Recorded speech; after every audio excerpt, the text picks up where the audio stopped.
नमस्कार दोस्तों, आज मैं आपको चैत्र पूर्णिमा व्रत की कथा सुनाने जा रही हूँ। प्रेम से बोलिए विष्णु भगवान की जय हो, भोलेनाथ की जय हो।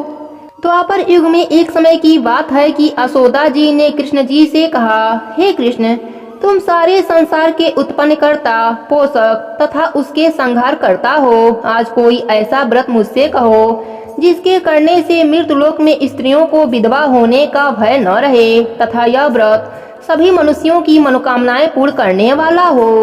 भगवान श्री कृष्ण कहने लगे, हे माता, तुमने अति सुंदर प्रश्न किया है। मैं तुझसे ऐसे ही व्रत को सविस्तार कहता हूँ। सौभाग्य की प्राप्ति के लिए स्त्रियों को 32 पूर्णिमा का व्रत करना चाहिए। इस व्रत के करने से स्त्रियों को सौभाग्य संपत्ति मिलती है। यह व्रत अचल सौभाग्य देने वाला एवं भगवान शिव के प्रति मनुष्य मात्र की भक्ति को बढ़ाने वाला है। यशोदा जी कहने लगी, हे कृष्ण, सर्वप्रथम इस व्रत को मृतलोक में किसने किया था, इसके विषय में विस्तार पूर्वक मुझसे कहो। श्री कृष्ण जी ने अपनी माता से कहा कि इस भूमंडल पर एक अत्यंत प्रसिद्ध राजा चंद्रहास के पातित अनेक प्रकार के रत्नों से परिपूर्ण कतिका नाम की एक नगरी थी। वहाँ पर धनेश्वर नाम का एक ब्राह्मण रहता था। उसकी स्त्री अति सुशील रूपवती थी। दोनों ही बड़े प्रेम के साथ रहते थे। घर में धन धान आदि की कमी नहीं थी। उनको एक बड़ा दुख था कि उनके कोई संतान नहीं थे। इस दुख से वह अति दुखी रहते थे। एक समय एक बड़ा तपस्वी योगी उस नगरी में आया। वह योगी उस ब्राह्मण के घर को छोड़कर अन्य सब घरों से भिक्षा लाकर भोजन किया करता था। रूपवती से वह भिक्षा नहीं लिया करता था। उस योगी ने एक दिन रूपवती से भिक्षा न लेकर किसी अन्य घर से भिक्षा लेकर गंगा किनारे जाकर भिक्षान को प्रेम पूर्वक खा रहा था कि धनेश्वर ने योगी का यह सब कार्य किसी प्रकार से देख लिया। अपनी भिक्षा के अनादर से दुखी होकर धनेश्वर योगी से बोला, महात्मन, आप सब घरों से भिक्षा लेते हैं परंतु मेरे घर की भिक्षा कभी नहीं लेते, इसका क्या कारण है? योगी ने कहा कि निसंतान के घर की भीख पतितों के अन्न के तुल्य होता है और जो पतितों का अन्न खाता है वह भी पतित हो जाता है। चूंकि तुम निसंतान हो अतः पतित हो जाने के भय से मैं तुम्हारे घर की भिक्षा नहीं लेता हूँ। धनेश्वर यह बात सुनकर अपने मन में बहुत दुखी हुआ और हाथ जोड़कर योगी के पैरों पर गिर पड़ा तथा दुखी भाव से कहने लगा, हे महाराज, यदि ऐसा है तो आप मुझे पुत्र प्राप्ति का उपाय बताइए, मुझ पर कृपा कीजिए। धन की मेरे घर में कोई कमी नहीं परंतु मैं पुत्र न होने के कारण अत्यंत दुखी हूँ। आप मेरे इस दुख का हरण करें। यह सुनकर योगी कहने लगा, हे ब्राह्मण, तुम चंडी की आराधना करो। ब्राह्मण घर आकर उसने अपनी पत्नी से सब वृतांत कहा और तप करने वन में चला गया। वन में जाकर उसने चंडी की उपासना की। चंडी ने 16वें दिन उसको सपने में दर्शन दिया और कहा, हे धनेश्वर, जाओ, तेरा पुत्र होगा परंतु वह 16 वर्ष की आयु में मृत को प्राप्त हो जाएगा। ब्राह्मण ने हाथ जोड़कर कहा, माँ, कोई ऐसा उपाय बताइए जिससे मेरा पुत्र अल्पायु न रहे। तब माता ने कहा, अगर तुम दोनों स्त्री पुरुष 32 पूर्णमासियों का व्रत विधि पूर्वक करोगे तो वह दीर्घायु होगा। माता ने ब्राह्मण से फिर कहा, प्रातः काल होने पर इस स्थान के समीप ही एक आम का वृक्ष दिखाई देगा। उस पर तुम चढ़कर एक फल तोड़कर शीघ्र अपने घर चले जाना। ऋतु स्नान के पश्चात स्वच्छ होकर श्री शंकर का ध्यान करके उस फल को खा लेगी। तब भगवान शिव जी की कृपा से तुम्हारी पत्नी को गर्भ रह जाएगा। तब वह ब्राह्मण प्रातः काल उठा तो उसने उस स्थान के पास ही एक आम का वृक्ष देखा जिस पर एक अत्यंत सुंदर आम का फल लगा हुआ था। उस ब्राह्मण ने उस आम के वृक्ष पर चढ़कर उस फल को तोड़ने का प्रयत्न किया परंतु वृक्ष पर कई बार प्रयत्न करने पर भी वह न चढ़ पाया। तब उस ब्राह्मण को बहुत चिंता हुई और विघ्न विनायक श्री गणेश जी की वंदना करने लगा। हे दयानिधे, अपने भक्तों के विघ्नों का नाश करके उनके मंगल कार्य को करने वाले, दुष्टों का नाश करने वाले, रिद्धि सिद्धि को देने वाले, आप मुझ पर कृपा करें। मुझे इतना बल दें कि मैं अपने मनोरथ को पूर्ण कर सकूं। इस प्रकार गणेश भगवान से प्रार्थना करने पर उनकी कृपा से ब्राह्मण वृक्ष पर चढ़ गया और उसने एक अति सुंदर आम का फल देखा। उस ब्राह्मण ने जल्दी से फल को तोड़ा और घर आकर अपने स्त्री को दिया और उसकी स्त्री ने अपने पति के कहे अनुसार उस फल को खा लिया और वह गर्भवती हो गई।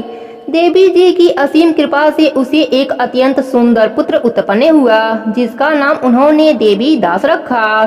माता पिता के हर्ष और शोक के साथ वह बालक शुक्ल पक्ष के चंद्रमा की भांति अपने पिता के घर में बढ़ने लगा। भवानी की कृपा से वह बालक बहुत ही सुंदर, सुशील और विद्या पढ़ने में बहुत ही निपुण हो गया। दुर्गा जी की आज्ञा अनुसार उसकी माता ने 32 पूर्णिमा का व्रत रखना आरंभ कर दिया था। 16वां वर्ष लगते ही देवी दास के माता पिता को बड़ी चिंता हो गई कि कहीं उसके पुत्र की इस वर्ष मृत्यु न हो जाए। इसलिए उन्होंने अपने मन में विचार किया कि यदि यह दुर्घटना उनके सामने हो गई तो वह कैसे सहन कर सकेंगे। तब उन्होंने देवी दास के मामा को बुलाकर कहा कि देवी दास 1 वर्ष तक काशी में जाकर विद्या अध्ययन करेगा और उसको अकेला कभी मत छोड़ना और 1 वर्ष के बाद इसको घर लाना। ब्राह्मण और उसकी पत्नी ने अपने पुत्र की मंगल कामना के लिए दुर्गा माता की आराधना और पूर्णिमा का व्रत करना आरंभ कर दिया था। मामा और भांजा रात्रि बिताने के लिए एक गांव में ठहरे। उस दिन उस गांव में ब्राह्मणी की अत्यंत सुंदरी गुणवती कन्या का विवाह होने वाला था। संयोगवश होने वाला दुल्हा कान्हा था। यह बात वर के पिता ने छिपा कर रखा था। उसने जब देवी दास को देखा तो सोचा इसी से कन्या का लग्न करा देता हूँ और विदाई अपने बेटे के साथ करा दूंगा। वह इस बात को लड़के के मामा से कहा। वह तैयार हो गए। देवी दास का विवाह संपन्न हो गया। विवाह कार्य समाप्त होने के बाद भोजन करने वर और वधू बैठे। देवी दास उस कन्या के बारे में सोचकर रोने लगा। कन्या ने रोने का कारण पूछा तो देवी दास ने सारा वृतांत सुना डाला। इस पर कन्या ने कहा, हमारी शादी अग्नि के सामने हुई है। हम आपको ही अपना पति मानते हैं। मैं आपकी ही पत्नी रहूंगी, किसी अन्य की कदापि नहीं। तब देवी दास ने कहा, ऐसा मत कहिए, क्योंकि मेरी आयु बहुत थोड़ी है। मेरे मरने के बाद आपकी क्या गति होगी। परंतु कन्या दृढ़ विचारों वाली थी। वह बोली, जो आपकी गति होगी वही मेरी भी गति होगी। हे स्वामी, आप रोना बंद कीजिए और भोजन ग्रहण कर लीजिए। देवी दास जब जाने लगा तो 3 नगों वाली अंगूठी अपने पत्नी को दिया और बोला, हे प्रिय, मैं काशी जा रहा हूँ। और वह काशी चला गया। जब विदाई का वक्त आया तो कन्या ने अपने पिता को सारी बात बताई। लड़की के पिता ने सब बारातियों को बुलाकर लड़के के पिता को अपमानित करके विदा कर दिया। वह सब आजे बाजे के साथ चले गए। भगवान श्री कृष्ण बोले, हे माता, इस प्रकार देवी दास काशी में पहुंच गया। एक रात्रि एक सर्प उसको डसने आया, परंतु व्रतराज के प्रभाव से उसको काट नहीं पाया, क्योंकि उसकी माता ने कई बार 32 पूर्णिमा का व्रत किया था। जब 1 वर्ष काशी में बीत गया तब देवी दास अपने मामा के साथ घर आने के लिए चल दिया। रास्ते में उसी गांव में रुका जहां उसकी शादी हुई थी। लड़की के पिता ने उसको पहचान लिया और बड़े सम्मान से अपने घर ले गए। श्री कृष्ण जी कहने लगे कि इस प्रकार धनेश्वर 32 पूर्णिमा के व्रत के प्रभाव से पुत्रवान हो गया। जो भी स्त्रियां इस व्रत को करती हैं वे जन्म जन्मांतर में वैधर्भ का दुख नहीं भोगती और सदैव सौभाग्यशाली बनी रहती हैं। यह मेरा वचन है, इसमें कोई संदेह नहीं है। यह व्रत पुत्र पौत्र को देने वाला तथा संपूर्ण मनोकामनाओं को पूर्ण करने वाला है। 32 पूर्णिमाओं के व्रत करने से व्रती की सब प्रकार की इच्छा भगवान शिव जी की कृपा से पूर्ण हो जाती है। हे भोलेनाथ, जैसे आपने धनेश्वर को पुत्र शोक नहीं दिया, वैसे ही अपने सभी भक्तों पर अपनी कृपा बनाए रखना। कहानी अधूरी हो तो पूरी करना, पूरी हो तो मान रखना। प्रेम से बोलिए भोलेनाथ की जय हो। अब सुनते हैं चैत्र पूर्णिमा में सुनी जाने वाली श्री सत्यनारायण भगवान की कथा।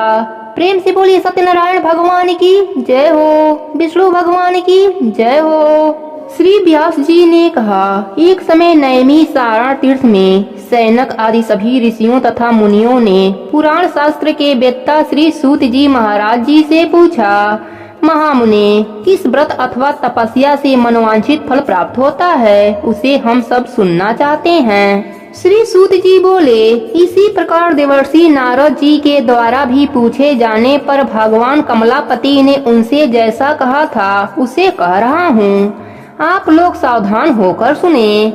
एक समय योगी नारद जी लोगों के कल्याण की कामना से विविध लोकों में भ्रमण करते हुए मृत लोक में आए और यहाँ उन्होंने अपने कर्म फल के अनुसार नाना योनियों में उत्पन्न सभी प्राणियों को अनेक प्रकार के क्लेश दुख भोगते हुए देखा तथा किस उपाय से इनके दुखों का सुनिश्चित रूप से नाश हो सकता है, ऐसा मन में विचार करके वे विष्णु लोक को गए।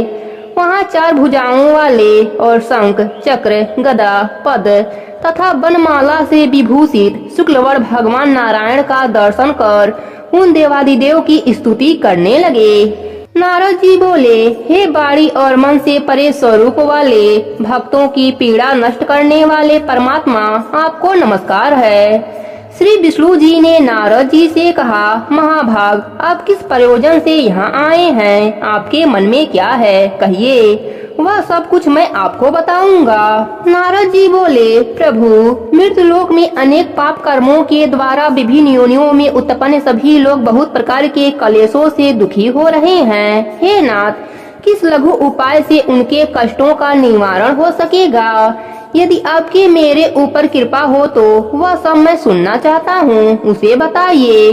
भगवान बोले, हे वश्य, संसार के ऊपर अनुग्रह करने की इच्छा से आपने बहुत अच्छी बात पूछी है। जिस व्रत के करने से प्राणी मोह से मुक्त हो जाता है उसे आपको बताता हूँ, सुनिए। हे वश्य, स्वर्ग और मृत्यु लोक में दुर्लभ भगवान सत्यनारायण का एक महान पुण्य फल व्रत है। आपके स्नेह के कारण इस समय मैं उसे कह रहा हूँ। अच्छी प्रकार विधि विधान से भगवान सत्यनारायण का व्रत करके मनुष्य शीघ्र ही सुख प्राप्त कर परलोक में मोक्ष प्राप्त कर सकता है।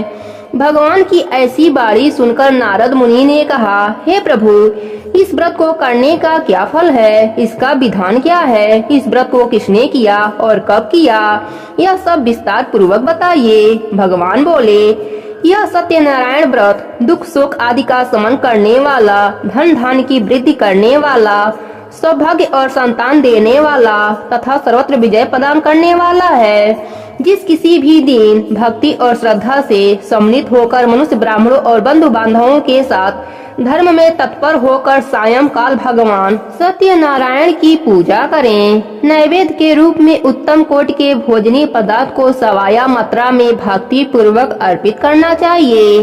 केले का फल, घी, दूध, गेहूं का चूड़ अथवा गेहूं के चूड़ के अभाव में साठी, चावल का चूड़, शक्कर या गुड़, यह सब भक्ष्य सामग्री सवाया मात्रा में एकत्र कर निवेदित करनी चाहिए। बंधु बांधवों के साथ श्री सत्यनारायण भगवान की कथा सुनकर ब्राह्मणों को दक्षिणा देनी चाहिए। तदंतर बंधु बांधवों के साथ ब्राह्मणों को भोजन कराना चाहिए। भक्ति पूर्वक प्रसाद ग्रहण करके नित्य गीत आदि का आयोजन करना चाहिए। तदंतर भगवान सत्यनारायण का स्मरण करते हुए अपने घर जाना चाहिए। ऐसा करने से मनुष्यों की अभिलाषा अवश्य ही पूर्ण होती है। विशेष रूप से कलयुग में पृथ्वी लोक में यह सबसे छोटा सा उपाय है। प्रेम से बोले विष्णु भगवान की जय हो, श्री सत्यनारायण भगवान की जय हो। श्री सूत जी बोले, हे देवजों, अब मैं पुनः पूर्व काल में जिसने इस सत्यनारायण व्रत को किया था उसे भली भांत विस्तार पूर्वक कहूँगा। रमणीय काशी नामक नगर में कोई अत्यंत निर्धन ब्राह्मण रहता था। भूख और प्यास से व्याकुल होकर वह प्रतिदिन पृथ्वी पर भटका करता था। ब्राह्मण प्रिय भगवान ने उस दुखी ब्राह्मण को देखकर वृद्ध ब्राह्मण का रूप धारण करके उस द्विज से आदर पूर्वक पूछा, हे विप्र, प्रतिदिन अत्यंत दुखी होकर तुम किस लिए पृथ्वी पर भ्रमण कर रहे हो? हे द्विज, यह सब बतलाओ, मैं सुनना चाहता हूँ। ब्राह्मण बोला, प्रभु, मैं अत्यंत दरिद्र ब्राह्मण हूँ और भिक्षा के लिए ही पृथ्वी पर घूमा करता हूँ। यदि मेरी इस दरिद्रता को दूर करने का आप कुछ उपाय जानते हो तो कृपया पूर्वक बतलाइए। वृद्ध ब्राह्मण ने कहा, हे ब्राह्मण देव, सत्यनारायण भगवान विष्णु अभिष्ट फल को देने वाले हैं। हे विप्र, तुम उनका उत्तम व्रत एवं पूजन करो, जिसे करने से मनुष्य सभी दुखों से मुक्त हो जाता है। और व्रत के विधान को भी ब्राह्मण से यत्न पूर्वक कहकर वृद्ध ब्राह्मण रूपी भगवान सत्यनारायण वहीं पर अंतर ध्यान हो गए। वृद्ध ब्राह्मण ने जैसा कहा है उस व्रत को अच्छी प्रकार से वैसा ही करूंगा, यह सोचते हुए उस ब्राह्मण को रात में नींद नहीं आई। तदंतर प्रातः काल उठकर सत्यनारायण का व्रत करूंगा, ऐसा संकल्प करके वह ब्राह्मण भिक्षा के लिए चल पड़ा। उस दिन ही ब्राह्मण को भिक्षा में बहुत सा धन प्राप्त हुआ। उसी धन से उसने बंधु बांधवों के साथ भगवान सत्यनारायण का व्रत किया। इस व्रत के प्रभाव से वह श्रेष्ठ ब्राह्मण सभी दुखों से मुक्त होकर समस्त संपत्तियों से संपन्न हो गया। उस दिन से लेकर प्रत्येक महीने उसने यह व्रत किया। इस प्रकार भगवान सत्यनारायण के इस व्रत को करके वह श्रेष्ठ ब्राह्मण सभी पापों से मुक्त हो गया और उसने दुर्लभ मोक्ष पद को प्राप्त किया। हे विप्र, पृथ्वी पर जब भी कोई मनुष्य श्री सत्यनारायण का व्रत करेगा उसी समय उसके समस्त दुख नष्ट हो जाएंगे। हे ब्राह्मणों, इस प्रकार भगवान नारायण ने महात्मा नारद जी से जो कुछ कहा मैंने वह सब आप लोगों से कह दिया। आगे अब क्या कहूँ। ऋषियों ने कहा, हे मुने, इस पृथ्वी पर उस ब्राह्मण से सुने हुए इस व्रत को किसने किया, हम वह सब सुनना चाहते हैं। उस व्रत पर हमारी श्रद्धा हो रही है। सूत जी बोले, मुनियों, पृथ्वी पर जिसने यह व्रत किया उससे आप लोग सुने। एक बार वह दिव्य श्रेष्ठ अपनी धन संपत्ति के अनुसार बंधु बांधवों तथा परिवार जनों के साथ व्रत करने के लिए उद्धत हुआ। उसी बीच एक लकड़ियारा वहां आया और लकड़ी बाहर रखकर उस ब्राह्मण के घर गया। प्यास से व्याकुल वह उस ब्राह्मण को व्रत करता हुआ देख प्रणाम करके उनसे बोला, प्रभु, आप यह क्या कर रहे हैं? इसके करने से किस फल की प्राप्ति होती है? विस्तार पूर्वक मुझसे कहिए। विप्र ने कहा, यह सत्यनारायण का व्रत है जो सभी मनोरथों को प्रदान करने वाला है। उसी के प्रभाव से मुझे यह सब महान धन आदि प्राप्त हुआ है। जल पीकर तथा प्रसाद ग्रहण करके वह नगर चला गया। सत्यनारायण देव के लिए मन में ऐसा सोचने लगा कि आज लकड़ी बेचने से जो धन प्राप्त होगा उसी धन से भगवान सत्यनारायण का श्रेष्ठ व्रत करूंगा। इस प्रकार मन से चिंता करता हुआ लकड़ी को मस्तक पर रखकर उस सुंदर नगर में गया जहाँ धन संपन्न लोग रहते थे। उस दिन उसने लकड़ी का दोगुना मूल्य प्राप्त किया। तदंतर प्रसन्न हृदय होकर वह पके हुए केले का फल, शर्करा, घी, दूध और गेहूं का चूर सवाया मात्रा में लेकर अपने घर गया। तत्पश्चात उसने अपने बांधवों को बुलाकर विधि विधान से भगवान श्री सत्यनारायण का व्रत किया। उस व्रत के प्रभाव से वह धन पुत्र से संपन्न हो गया और इस लोक में अनेक सुखों का उपभोग करके अंत में वैकुंठ लोक को चला गया। प्रेम से बोलिए विष्णु भगवान की जय हो, सत्यनारायण भगवान की जय हो। सूत जी बोले, श्रेष्ठ मुनियों, अब मैं पुनः आगे की कथा कहूँगा, आप लोग सुने। प्राचीन काल में उल्कामुख नामक एक राजा था। वह जितेंद्रिय, सत्यवादी तथा अत्यंत बुद्धिमान था। वह विद्वान राजा प्रतिदिन देवालय जाता और ब्राह्मणों को धन देकर संतुष्ट करता था। कमल के समान मुख वाली उसकी धर्मपत्नी शील, विनय एवं सौंदर्य आदि गुणों से संपन्न तथा पति परायण थी। एक दिन अपनी पत्नी के साथ भद्रशिला नदी के तट पर श्री सत्यनारायण का व्रत कर रहा था। उसी समय व्यापार के लिए अनेक प्रकार के पुष्कल धनराशि से संपन्न एक साधु वणिक वहां आया। भद्रशिला नदी के तट पर नाव को स्थापित कर वह राजा के समीप गया और राजा को उस व्रत में दीक्षित देखकर विनय पूर्वक पूछने लगा, राजन, आप भक्ति युक्त चित्त से यह क्या कर रहे हैं? कृपया वह सब बताइए, इस समय मैं सुनना चाहता हूँ। राजा बोला, हे साधु, पुत्र आदि की प्राप्ति की कामना से अपने बंधु बांधवों के साथ मैं अतुल तेज संपन्न भगवान विष्णु का व्रत एवं पूजन कर रहा हूँ। राजा की बात सुनकर साधु ने आदर पूर्वक कहा, राजन, इस विषय में आप मुझे सब कुछ विस्तार से बतलाइए। आपके कथना अनुसार मैं व्रत एवं पूजन करूंगा। मुझे भी सतति नहीं है, इससे अवश्य ही सतत की प्राप्ति होगी। ऐसा विचार कर वह व्यापार से निवृत्त हो आनंद पूर्वक अपने घर आया। उसने अपनी भार्या से सतति प्रदान करने वाले इस सत्य व्रत को विस्तार पूर्वक बतलाया तथा जब मुझे सतत की प्राप्ति होगी तब मैं इस व्रत को करूँगा। इस प्रकार उस साधु ने अपनी भार्या लीलावती से कहा।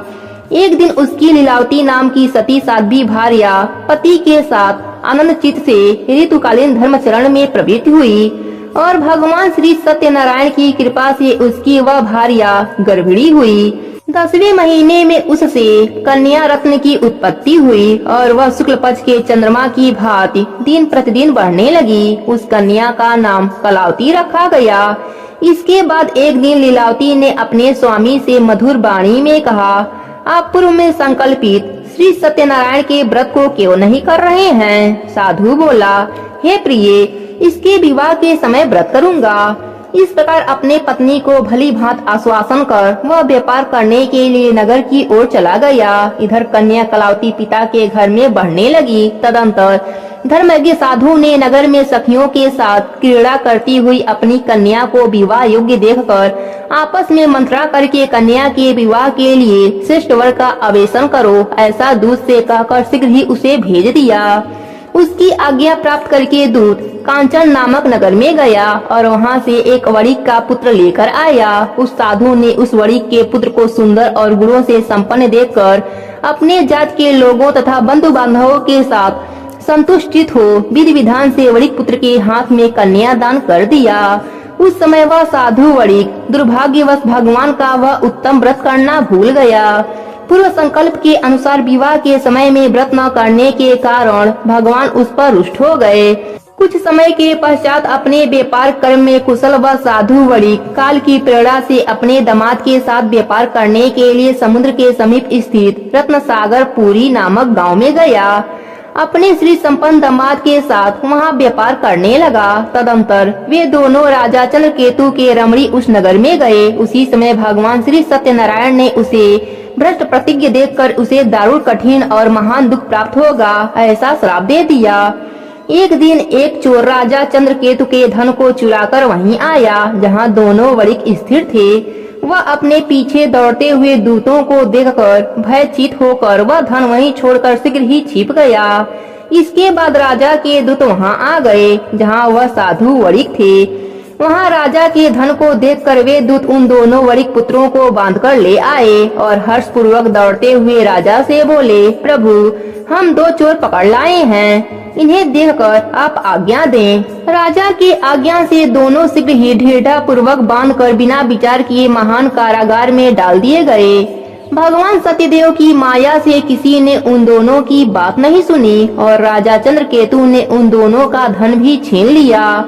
भगवान के श्राप से वणिक के घर में भी उसकी भार्या अत्यंत दुखित हो गई और उसके घर में सारा का सारा जो धन था वह चोर चुरा ले गए। लीलावती शारीरिक तथा मानसिक पीड़ाओं से युक्त भूख और प्यास से दुखी हो अन्न की चिंता से दर दर भटकने लगी। कलावती कन्या भी भोजन के लिए इधर उधर प्रतिदिन घूमने लगी। एक दिन क्षुधा से पीड़ित हुआ कलावती एक ब्राह्मण के घर गई। वहां जाकर उसने श्री सत्यनारायण के व्रत को और पूजन को देखा। वहां बैठकर उसने कथा सुनी और वरदान मांगा। तदंतर प्रसाद ग्रहण करके वह कुछ रात होने पर घर गई। माता लीलावती ने कलावती कन्या से प्रेम पूर्वक पूछा, पुत्री, रात में तू कहाँ रुक गई थी? तुम्हारे मन में क्या है? कलावती कन्या ने तुरंत माता से कहा, माँ, मैंने एक ब्राह्मण के घर में मनोरथ प्रदान करने वाला व्रत देखा है। कन्या की उस बात को सुनकर वह वणिक की भार्या व्रत करने को उद्धत हुई और प्रसन्न मन से उस साध्वी ने बंधु बांधवों के साथ भगवान श्री सत्यनारायण का व्रत किया तथा इस प्रकार प्रार्थना की, प्रभु, आप हमारे पति एवं जमाता के अपराध को क्षमा करें, वे दोनों अपने घर शीघ्र आ जाएं। इस व्रत से भगवान सत्यनारायण पुनः संतुष्ट हो गए तथा उन्होंने नृपश्रेष्ठ चंद्रकेतु को सपना दिखाया। सपने में कहा, नृपश्रेष्ठ, प्रातः काल दोनों वणिक पुत्रों को छोड़ दो, वह सारा धन भी दे दो जो तुमने उनसे इस समय ले लिया है, अन्यथा राज, धन एवं पुत्र सहित तुम्हारा सर्वनाश कर दूंगा।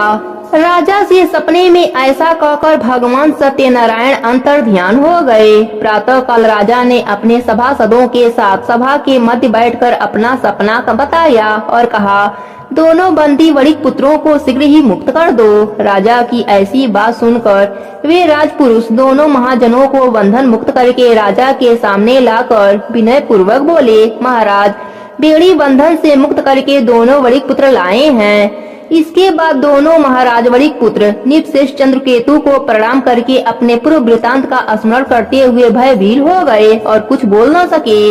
राजा ने वणिक पुत्रों को देखकर आदर पूर्वक कहा, आप लोगों को यह महान दुख प्राप्त हुआ है, इस समय अब कोई भय नहीं है। ऐसा कहकर उनकी बेड़ी खुलवाकर छर कर्म आदि कराया। राजा ने वस्त्र अलंकार देकर उन दोनों वणिक पुत्रों को संतुष्ट किया तथा सामने बुलाकर बाड़ी द्वारा अत्यधिक आनंदित किया। पहले जो धन लिया था उसे दुगुना करके उन्हें दिया। तदंतर राजा ने पुनः उनसे कहा, साधो, अब आप अपने घर जाओ। राजा को प्रणाम करके आपकी कृपा से हम जा रहे हैं, ऐसा कहकर उन दोनों महावैश्यों ने अपने घर की ओर प्रस्थान किया। प्रेम से बोले विष्णु भगवान की जय हो, श्री सत्यनारायण भगवान की जय हो। श्री सूत जी बोले, साधु कोड़िक मंगलाचरण कर तथा ब्राह्मणों को धन देकर अपने नगर के लिए चल पड़ा। साधु के कुछ दूर जाने पर भगवान सत्यनारायण की उनकी सत्यता की परीक्षा के विषय में जिज्ञासा हुई। साधु, तुम्हारे नाव में क्या भरा है? तब धन के मद में चूर दोनों महाजनों ने अवहेलना पूर्वक हंसते हुए कहा, दंडेन, क्यों पूछ रहे हो? क्या कुछ द्रव्य लेने की इच्छा है? हमारे नाव में तो लता पत्ता भरा है। ऐसी निष्ठुर वाणी सुनकर तुम्हारी बात सच हो जाए, ऐसा कहकर दंडी सन्यासी का रूप धारण किए हुए भगवान कुछ दूर जाकर समुद्र के ही समीप बैठ गए। दंडी के चले जाने पर नित्य क्रिया करने के पश्चात उतराई हुई जल में ऊपर की ओर उठी हुई नौका को देखकर साधु वणिक अत्यंत आश्चर्य में पड़ गया और नाव में लता और पत्ते आदि को देखकर मूर्छित हो पृथ्वी पर गिर पड़ा। सचेत होने पर वणिक कुछ चिंतित हो गया। तब उसके दामाद ने इस प्रकार कहा, आप शोक क्यों करते हैं? दंडी ने श्राप दे दिया है। इस स्थिति में वे ही चाहे तो सब कुछ पहले जैसा हो सकता है, इसमें संशय नहीं। अतः उन्हीं की शरण में हमें चलना चाहिए, वही मन की इच्छा पूरी होगी। दामाद की बात सुनकर वह साधु वणिक उनके पास गया और वहाँ दंडी को देखकर उनसे भक्ति पूर्वक उन्हें प्रणाम किया तथा आदर पूर्वक कहने लगा, आपके सम्मुख मैंने जो कुछ कहा है, असत्य भाषण रूप अपराध किया है, आप मेरे उस अपराध को क्षमा करें। ऐसा कहकर बारंबार प्रणाम करके वह महान शोक से आतुर हो गया। दंडी ने उसे रोता हुआ देखकर कहा, हे मूर्ख, रो मत, मेरी बात सुनो। मेरी पूजा से उदासीन होने के कारण तथा मेरी आज्ञा से ही तुमने बारंबार दुख प्राप्त किया है। भगवान की ऐसी बारी सुनकर वह उनकी स्तुति करने लगा। साधु ने कहा, हे प्रभु, यह आश्चर्य की बात है कि आपकी माया से मोहित होने के कारण ब्रह्मा आदि देवता भी आपके गुणों और रूपों को यथावत रूप से नहीं जान पाते। फिर मैं मूर्ख आपकी माया से मोहित होने के कारण कैसे जान सकता हूँ? आप प्रसन्न हो, मैं अपनी धन संपत्ति के अनुसार आपकी पूजा करूँगा। मैं आपकी शरण में आया हूँ। मेरा जो नौका में स्थित पुराना धन था उसकी तथा मेरी रक्षा करें। वणिक की भक्ति युक्त वाणी सुनकर जनार्दन भगवान संतुष्ट हो गए। भगवान हरि उसे अभिष्ट वर प्रदान करके वहीं अंतर ध्यान हो गए। उसके बाद वह साधु अपने नौका में चढ़ा और उसे धन धान से परिपूर्ण देखकर भगवान सत्यदेव की कृपा से हमारा मनोरथ सफल हो गया, ऐसा कहकर स्वजनों के साथ उसने भगवान की विधिवत पूजा की। भगवान श्री सत्यनारायण की कृपा से वह आनंद से परिपूर्ण हो गया और नाव को यत्न पूर्वक संभालकर उसने अपने देश के लिए प्रस्थान किया। साधु ने अपने दामाद से कहा, वह देखो, मेरी यत्नपुरी नगरी दिखाई दे रही है। इसके बाद उसने अपने धन के रक्षक दूत को अपने आगमन का समाचार देने के लिए अपने नगरी में भेजा। उस दूत ने नगर में जाकर साधु की भार्या को देख हाथ जोड़कर प्रणाम किया तथा उनके लिए अभिष्ट बातें कही। सेठ जी अपने दामाद तथा बंधु वर्गों के साथ बहुत सारे धन धान्य से संपन्न होकर नगर के निकट पधार गए हैं। दूत के मुख से यह बात सुनकर वह महान आनंद से विह्वल हो गई और उस साध्वी ने श्री सत्यनारायण की पूजा करके अपने पुत्री से कहा, मैं साधु के दर्शन के लिए जा रही हूँ, तुम शीघ्र आ जाओ। माता का ऐसा वचन सुनकर व्रत को समाप्त करके प्रसाद का परित्याग कर वह कलावती भी अपने पति का दर्शन करने के लिए चल पड़ी। इससे भगवान सत्यनारायण रुष्ट हो गए और उन्होंने उसके पति को नौका सहित हरण कर लिया। इसके बाद कलावती कन्या अपने पति को न देख महान शोक से रुदन करती हुई पृथ्वी पर गिर पड़ी। नाव का अर्धिश हो जाना कन्या को अत्यंत दुखी देख भयभीत मन से साधु वणिक ने सोचा, यह क्या आश्चर्य हो गया। नाव का संचालन करने वाले भी सभी चिंतित हो गए। तदंतर वह कलावती भी कन्या को देखकर विहील हो गई और अत्यंत दुख से विलाप करती हुई अपने पति से इस प्रकार बोली, अभी अभी नौका के साथ वह दामाद कैसे अलक्षित हो गया। न जाने किस देवता की उपेक्षा से वह नौका हरण कर ली गई, अथवा श्री सत्यनारायण का महात्म कौन जान सकता है। ऐसा कहकर वह सज्जनों के साथ विलाप करने लगी और कलावती कन्या को गोद में लेकर रोने लगी।